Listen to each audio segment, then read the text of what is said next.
Hello students, अब हम atomic structure में टॉपिक लेंगे आबाऊ।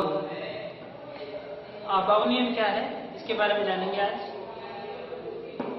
वास्तव में जो आबाऊ है तो कई लोग इसको नियम, जैसे हमने बताया हुम साइंटिस्ट थे, हुम का नियम है, पाउली साइंटिस्ट पाउली का नियम, तो इसी तरह से आबाऊ नियम में समझ लिया जाता कि आबाऊ किसी वैज्ञानिक का नाम है। नहीं, आबाऊ एक जर्मन भाषा का शब्द है जिसका अर्थ होता है रचना करना या निर्माण करना। रचना करना या निर्माण करना, तो ये एक शब्द है, किसी वैज्ञानिक का नाम नहीं है। पहले बात आपको ध्यान देना। आबाऊ नियम हमें क्या बताता है? आबाऊ नियम हमें उपकोशों में इलेक्ट्रॉनों के वितरण को समझाता है। अर्थात जैसे आपने कहा था कि कोशों में इलेक्ट्रॉनों का वितरण कैसे होता है, आपने बताया था कि कोशों में इलेक्ट्रॉनों का वितरण बोहर ने बताया था कि पहली क्लास में मैक्सिमम 2 रहते हैं, फिर दूसरे में 8, फिर तीसरे में 18, इस तरह से। और जो कक्षकों में इलेक्ट्रॉनों का वितरण आपने पढ़ा है, हुंड ने बताया कि कक्षकों में इलेक्ट्रॉनों का वितरण हुंड के नियम के अनुसार होता है। उसी तरह से उपकोशों में इलेक्ट्रॉनों का वितरण आपको समझाता है आबाऊ नियम। आबाऊ इस नियम के अनुसार हम ये कहते हैं, ये नियम कहता है, क्या कहता है कि उपकोशों में इलेक्ट्रॉनों का वितरण या इलेक्ट्रॉनों के भरने का क्रम उपकोशों की ऊर्जा के बढ़ते क्रम में होता है। अर्थात इलेक्ट्रॉन पहले निम्न ऊर्जा स्तर के उपकोश में जाता है, फिर उसके भरने पर उससे उच्च ऊर्जा के उपकोश में भरता है। ठीक है, तो उपकोश के बारे में अब जान लिया जाए थोड़ा बहुत कि उपकोश की ऊर्जा क्या है। उपकोश हम लोगों ने पढ़ा है कि जितनी कक्षा होती है उसमें उतने उपकोश होते हैं। ठीक है, तो पहली कक्षा हम सपोज कर लेते हैं कि पहली कक्षा क्या है, पहली कक्षा है 1, मतलब ये पहली कक्षा है, तो पहली कक्षा का उपकोश कितना होगा, उसमें एक ही उपकोश होगा, उसको हम किससे रिप्रेजेंट करेंगे, उसको हम एस से करेंगे। तो पहली कक्षा का उपकोश क्या हुआ, 1s हुआ। तो दूसरी कक्षा में आपने कहा 2 उपकोश होंगे, कौन कौन से होंगे? दूसरी कक्षा में एक तो एस होगा, दूसरा कौन सा होगा, पी। तो दूसरी कक्षा के एस उपकोश को 2s और दूसरी कक्षा के पी उपकोश को क्या कहेंगे, 2p। तीसरी कक्षा का जो एस उपकोश है उसके लिए क्या कहेंगे, 3s, और तीसरी कक्षा में पी जो है 3p, और तीसरी में तीसरा उपकोश आ जाएगा, वो कौन सा होगा, डी, यानी 3s 3p 3d। ऐसी चौथी कक्षा में 4 होंगे, एक एस होगा, एक पी होगा और फिर एक होगा डी, आपने कहा। ठीक है, तो चौथी कक्षा का तो इसको हम रिप्रेजेंट कैसे करेंगे, 4s और इसको 4p और इसको 4d। ठीक है, इसी तरह जब चौथी कक्षा आएगी, 5वीं कक्षा आएगी, इसके लिए हम क्या कहेंगे, 5s, फिर क्या कहेंगे, 5p, 5d, और इसमें 4 हो जाएंगे ना, तो हो जाएगा 5f, और इधर एक हो जाएगा 4f, इधर भी होगा, देखिए पहली कक्षा में 1, दूसरी में 2, तीसरी में 3, चौथी में 4, 5वीं में फिर हमने 4 दिखाए। क्यों नहीं हमने 5वां दिखाया, क्योंकि 5वीं में 5 होते हैं उपकोश, लेकिन हमने दिखाया क्यों नहीं, क्योंकि उस उपकोश तक इलेक्ट्रॉन नहीं पहुंचते। हमको इतने तत्व नहीं ज्ञात है कि हम 5वीं यानी जो जी उपकोश है वहां तक इलेक्ट्रॉन पहुंच सके, तो उसमें इलेक्ट्रॉन नहीं रहता, तो उसको हम दिखाते हैं। फिर 6s, जो छठी कोश है, तो 6s, 6p और 6d ये रहता है। फिर 6p के बाद में फिर आता है अगला 7s और फिर 7d। 7d हम क्यों नहीं लिखते, इससे आगे क्यों नहीं लिखते, क्योंकि वहां तक इलेक्ट्रॉन नहीं पहुंच पाते, वहां तक इलेक्ट्रॉन भरते नहीं। 7p तक पहुंचने पर ही हमारे जो टोटल 118 इलेक्ट्रॉन है उनका विन्यास पूरा हो जाता है। इसमें क्रम यह है कि आपने तो लिख दिया कि पहली कक्षा का, दूसरी कक्षा, तीसरी कक्षा के उपकोश, चौथी कक्षा के उपकोश, 5वीं कक्षा के, छठी कक्षा के, 7वीं कक्षा के उपकोश। लेकिन अब जो इलेक्ट्रॉन भरते हैं वो कक्षा को देखकर नहीं भरते हैं, वो उपकोश देख के भरते हैं, और उपकोशों की ऊर्जा के क्रम में भरते हैं। उस ऊर्जा का क्रम क्या है, वो क्रम देखिए, वो क्रम है, ये क्रम होता है, पहले 1s में, फिर 1s के बाद में 2s, फिर 2s के बाद में 2p, और 2p से 3s, 3s के बाद में फिर से इलेक्ट्रॉन जाते हैं 3p, फिर 3 की बाद 4s, इनको आप ऐसे लिख लीजिए, 3p, 3 के बाद में 4s, और 4s के बाद में फिर 3D, फिर 3D से फिर 4p और 4p से फिर 5s में, ऐसे ऐसे इलेक्ट्रॉन इस क्रम में बनते हैं, ठीक है।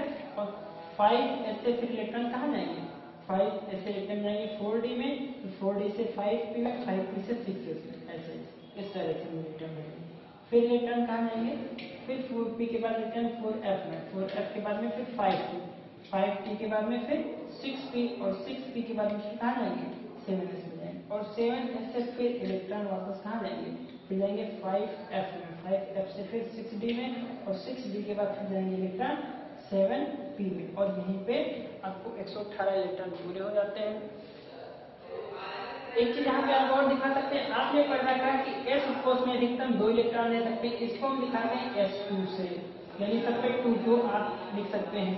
p में अधिकतम कितने इलेक्ट्रॉन होते हैं 6, तो उसको दिखाने के लिए आप p6 लिख सकते हैं। d में अधिकतम कितने इलेक्ट्रॉन होते हैं, d में होते हैं 10, तो d को हम ऐसे d पर दिखा सकते हैं। तो f में कितना होता है, f में 14 इलेक्ट्रॉन, तो f14 ऐसे इसको दिखा सकते हैं।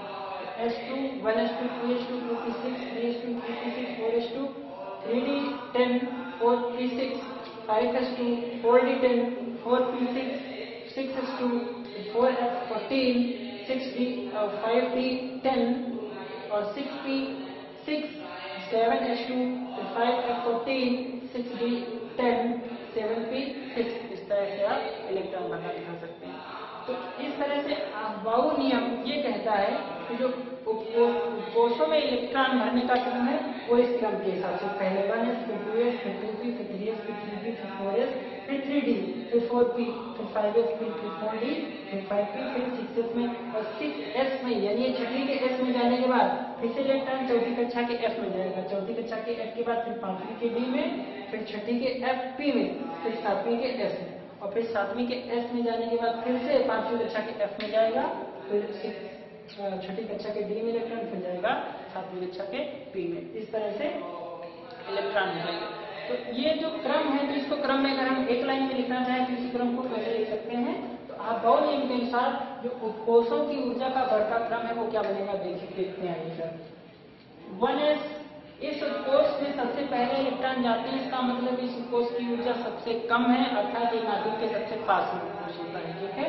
तो 1s की ऊर्जा सबसे कम, फिर 2s, फिर 2s के बाद में 2p, फिर 2p के बाद में 3s, 3s के बाद में फिर 3p, 3p के बाद में फिर 4s, और 4s के बाद में फिर कौन सा आएगा, 4p के बाद में आएगा फिर 3d, 3d के बाद में फिर 4p, 4p के बाद में फिर 5s, 5s के बाद में फिर 4f, 5s, 5s फिर 5s के बाद में फिर 4d, सॉरी 5s के बाद में फिर 4d, और 4d के बाद में फिर 5p, और 5p के बाद में फिर 6s, और 6s के बाद में फिर जाएगा 4f में, और 4f के बाद में फिर से 5d, और 5d के बाद में फिर 6p, और 6p के बाद में फिर 7s, और 7s के बाद में फिर से जाएगा 5f, 5f,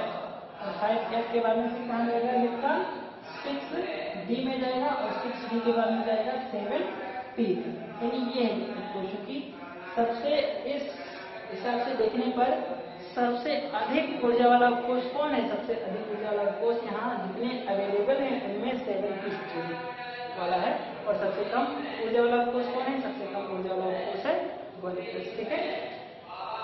तो कहने का मतलब पहले इलेक्ट्रॉन 1s में जाएंगे, फिर 2s में, फिर 2 में, फिर 3s में, फिर 3p में, फिर 4s, फिर 3d 4p 5s, फिर 4d 5p 6s, फिर 4f 5d 6s, 6p 7s, फिर 5f 6d, फिर 7p, ये है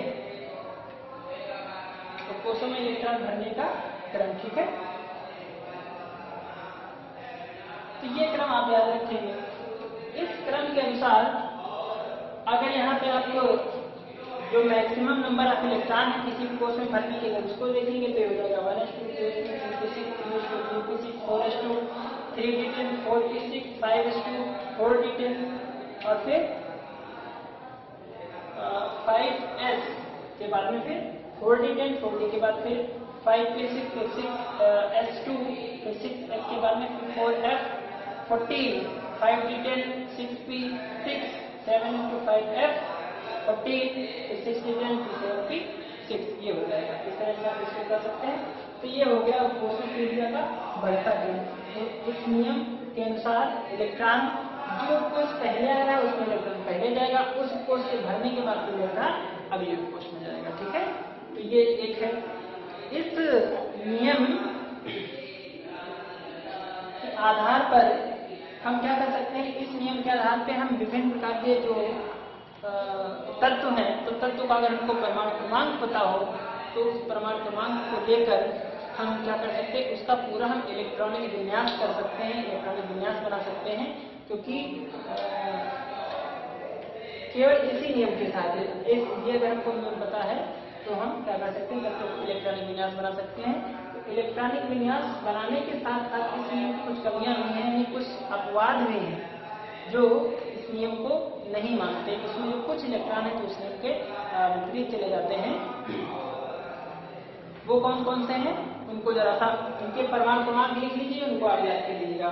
एक तो जो 24 नंबर पे आता है क्रोमियम, फिर 24 के बाद 29 पे कॉपर, फिर परमाणु क्रमांक 41, फिर 42, फिर 43 छोड़ के 44, फिर 45, फिर 46 छोड़ के 47, और फिर इसके बाद में 78, फिर 79, ये गोल्ड पड़ेगा, फिर प्लेटिनम पड़ेगा, और फिर इसके बाद में 111।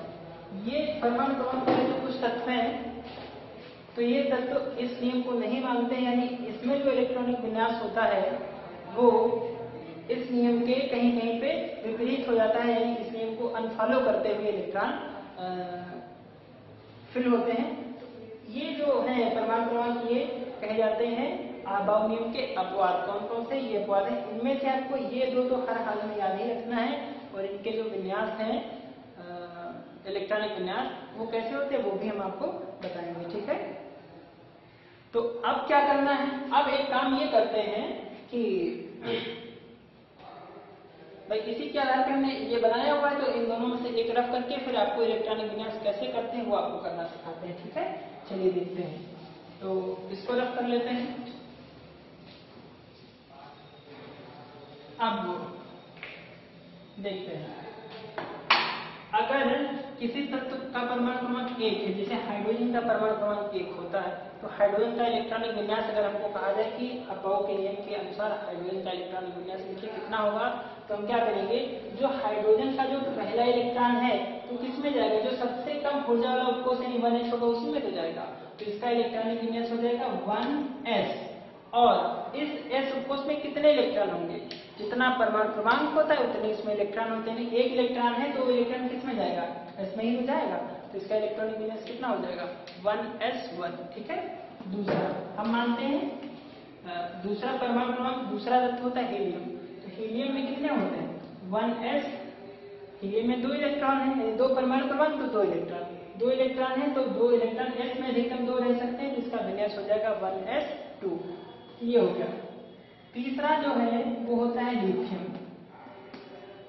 लिथियम में अब इलेक्ट्रॉन है 3। अफबाउ नियम कहता है कि पहले इलेक्ट्रॉन s में जाएंगे, s की अधिकतम क्षमता भरिए, और s के बाद अगर इलेक्ट्रॉन और अधिक है तो फिर वो अगले कोश में जाएगा। इसका मतलब है कि पहले 1s में इलेक्ट्रॉन जाएंगे 1s, तो इसमें इसकी अधिकतम क्षमता कितनी है, आपने बताया इसमें अधिकतम कितने इलेक्ट्रॉन हो सकते हैं 2, तो हम इसमें भर देंगे 2 इलेक्ट्रॉन, क्योंकि परमाणु क्रमांक 3 है इसमें भी 1 इलेक्ट्रॉन और है, तो वो और इलेक्ट्रॉन किसमें जाएगा, वो अब फिर अगले कोष को ट्रांसफर होगा, यानी वो इलेक्ट्रॉन किसमें जाएगा 2s में जाएगा, तो इसका 2s, इसमें भी 2 इलेक्ट्रॉन रह सकते हैं अधिक से अधिक, लेकिन हमारे पास कितने बचे हैं, सिर्फ 1 बचा है, तो वो 1 इलेक्ट्रॉन 2s में जाएगा। कुल मिला के जो लिथियम है इसका विन्यास कितना हो जाएगा 1s2 2s1। ठीक है, अगला जो परमाणु क्रमांक 4 होगा, तो 4 होता है हाइड्रोजन हीलियम लिथियम बेरिलियम, 4 होता है परमाणु क्रमांक बेरिलियम तत्व का, तो इसका विन्यास कितना होगा, तो पहले 2 इलेक्ट्रॉन s उपकोष में, दूसरे 2 इलेक्ट्रॉन किसमें जाएंगे, दूसरी कक्षा के s में चले जाएंगे, क्योंकि क्रम है 1s2s, तो पहले 1s में 2, फिर 2s में 2, 4 इलेक्ट्रॉन होंगे। जो ऊपर घात लिखी होती है ये इलेक्ट्रॉनों की संख्या होती है। तो 4 इलेक्ट्रॉन हो गए, यानी इसका विन्यास पूर्ण हो गया। इसके बाद में जो नेक्स्ट है 5 नंबर बेरिलियम में 5 नंबर पे एलिमेंट होता है बोरान, उसका सिंबल होता है B। तो बोरान, इसका विन्यास हमको करना है। अब इलेक्ट्रॉन हमारे पास है 5, तो कैसे भरेंगे? S में अधिकतम 2 इलेक्ट्रॉन हो सकते हैं, इस S में भी अधिकतम 2 इलेक्ट्रॉन है। P में अधिकतम कितने हो सकते हैं? अधिकतम हो सकते हैं 6। हमारे पास इलेक्ट्रॉन कितने हैं? टोटल 5 है। तो पहले हम 2 डालेंगे S में, यानी 1s2 2s2। अब इलेक्ट्रॉन हमारे पास कितने बचे? इलेक्ट्रॉन बचा 1, तो वो इलेक्ट्रॉन किस में जाएगा? वो जाएगा P में। तो P में रह तो सकते हैं अधिकतम 6, लेकिन हमारे पास 1 बचा है, तो वो अकेला 1 इसमें रहेगा। कहने का मतलब 2p कितना हो जाएगा? 2p1। तो इसका विन्यास होगा 1s2 2s2 2p1। अब काउंट कर लीजिए, 2 2 4 5 इलेक्ट्रॉन है, 5 परमाणु क्रमांक, इसका मतलब हमारा विन्यास सही लिखा हुआ है। तो इसी तरह से अब आगे विन्यास करते जाएंगे। जैसे 6 नंबर पे आता है कार्बन। कार्बन का परमाणु विन्यास लिखना हो तो कितना लिखेंगे? हम लिखेंगे 1s2, फिर दूसरे पे 2s2, फिर लिखेंगे 2p। कितना लिखेंगे? 6 इलेक्ट्रॉन टोटल है हमारे पास। 2 भर गए पहले इसमें, 2 भर गए दूसरी कक्षा के इसमें, दूसरी के P में कितने इलेक्ट्रॉन बचेंगे? अब 2 2 4 तो भर ही गए, 2 इलेक्ट्रॉन बचे, 4 2 6 हो जाते हैं। ये 2 इलेक्ट्रॉन कहाँ होंगे? P में। तो ये हो गया कार्बन का इलेक्ट्रॉनिक विन्यास। ठीक है, तो कार्बन के बाद में फिर 7 नंबर पे होता है नाइट्रोजन। तो 1s में तो सेम रहेगा, 2s में सेम रहेगा, 2p में कितने होंगे? 2p में 1s2 2s2 2p 3। फिर 8 होता है ऑक्सीजन का, तो इस पे भी 1s2 2s2 और 2p कितने हो जाएंगे? p में कितने इलेक्ट्रॉन हो जाएंगे? p में इलेक्ट्रॉन हो जाएंगे 4, क्योंकि 4 4 2 6 6 2 8 8 हो जाएंगे। इसी तरह से जब आगे हम और बढ़ेंगे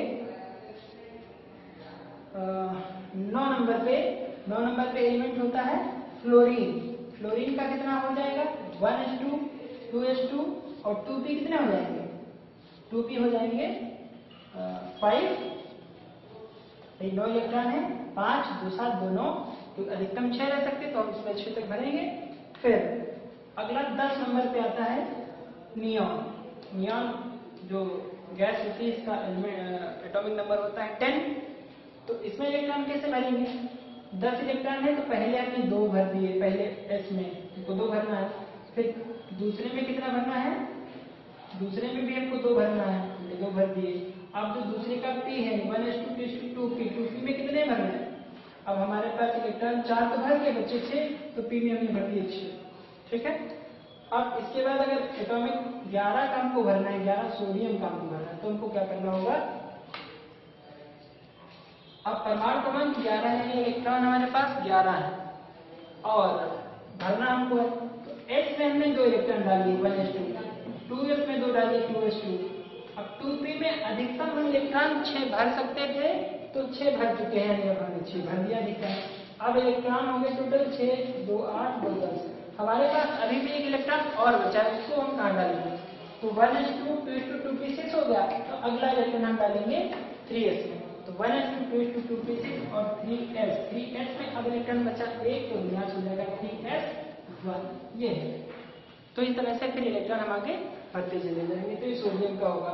अब अगर 12 हमको मैग्नीशियम का भरना हो, तो हम कह सकते हैं 1s2 2s2 2p 6 3s2 6 4 10 2 12। इसी से 13 नंबर का अगर हमको करना हो, 13 पे एल्यूमिनियम होता है। कैसे करेंगे? पहली में तो 1s2, दूसरी में 2s2, फिर 2p 6, फिर 3s2। अब 6 4 10 तो 12 तो भर गए, अब 13वां इलेक्ट्रॉन फिर बचा है। तो कहने का मतलब 1 2 3 4 कोष भर गए, तो 13वां इलेक्ट्रॉन कहाँ जाएगा? फिर से P में जाएगा। तो P में जाने के लिए हम क्या लिखेंगे? 1s2 2s2 2p 3s2 और 3p कितना लिखेंगे? 6 4 10 12, 1 बचा है, 13 इलेक्ट्रॉन हमको भरने हैं, तो फिर P में कितने इलेक्ट्रॉन आएंगे? 1। तो 1s2 2s2 2p 6 3s2 3p1। तो ये हो गया एल्यूमिनियम। इसी तरह फिर आगे P में जब तक 6 इलेक्ट्रॉन नहीं हो जाते हैं, तब तक P में भरेंगे 13 14 15 16 और 17, फिर 18। फिर जब 19 नंबर आएगा, तो 19 नंबर आने पे क्या होगा? इसका भी विन्यास पूरा हो जाएगा। तो फिर अगला कोष फिर से सेलेक्ट करेंगे, अगला फिर इलेक्ट्रॉन कहाँ जाएगा? 4s में। तो इस तरह से इलेक्ट्रॉन भरते चले जाएंगे। ठीक है, तो ये है प्रोसेस। तो इसको जरा सा रफ करते हैं और रैंडम एक हम जो है चेक करते हैं कैसे करेंगे। परमाणु क्रमांक हम ले लेते हैं 20।